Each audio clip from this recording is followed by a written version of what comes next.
Good morning. Good morning. It is 2:53 a.m. I'm on my way to the gym right now. You know,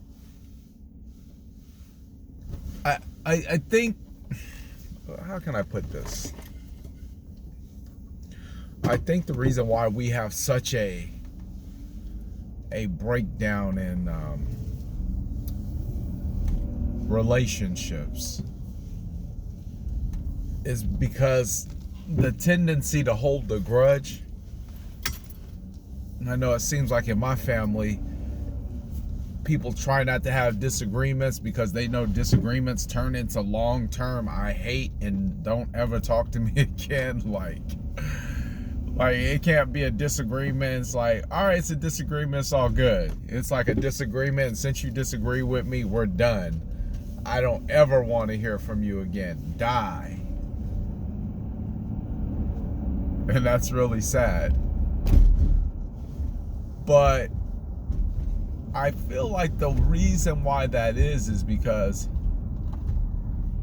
we feel like the other person has some type of advantage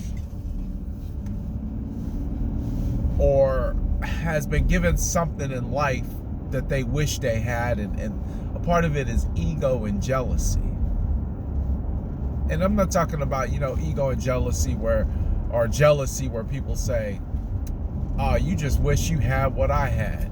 But I mean jealousy on the level of I'm hurting over here and you won't help me. Jealousy. And I think what keeps that going is the fact that everybody's in pain. Some way, form, shape, everybody's in pain. Everybody's in relationship pain. Or everybody's in financial pain.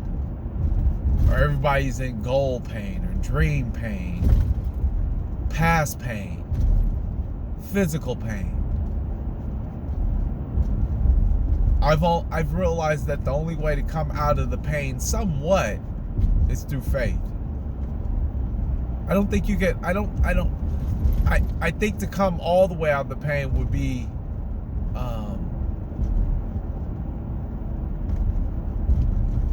be detrimental.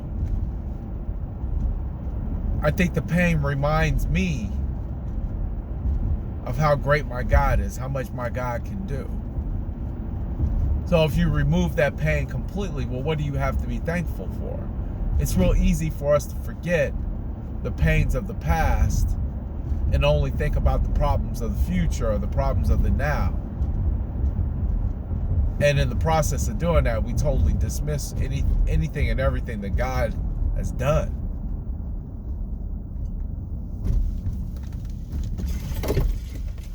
So the thing that has helped me as of lately to be more forgiving and understanding of other people is understanding that they're in pain.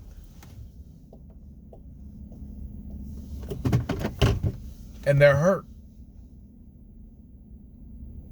And even though their pain and hurt doesn't look like what you consider pain and hurt, in their way, their pain, their hurt.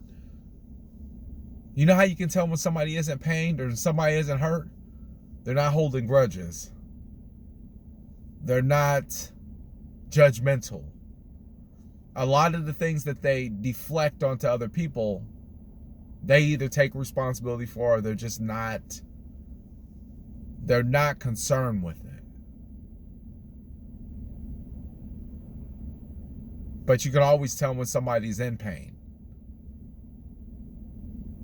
Because even though they might not be screaming out or there might not be this big bulging disc coming out saying, I'm in pain, something else is bothering them. Something else makes them feel like they have less than the promise that they thought they deserve. So when I get to thinking about other people being in pain, it no longer makes me want to lash out at them or be angry But it makes me want to just say thank you and pray for them. Not pray for them in that, that sarcastic way when you're trying to let somebody know they got an issue. I'll pray for you.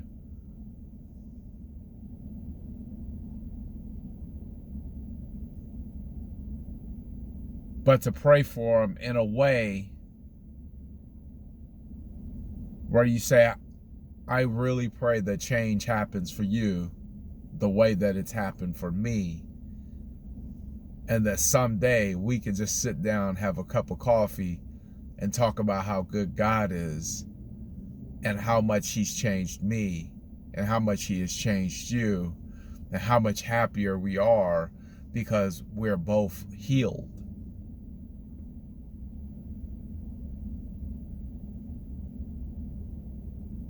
And I think once we understand that the other person is in pain, we don't feel the need to kind of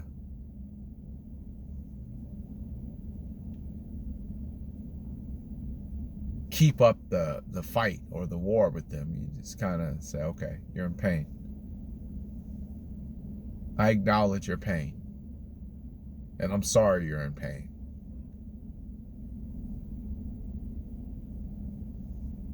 And let me know what I can do to help you come out of your pain.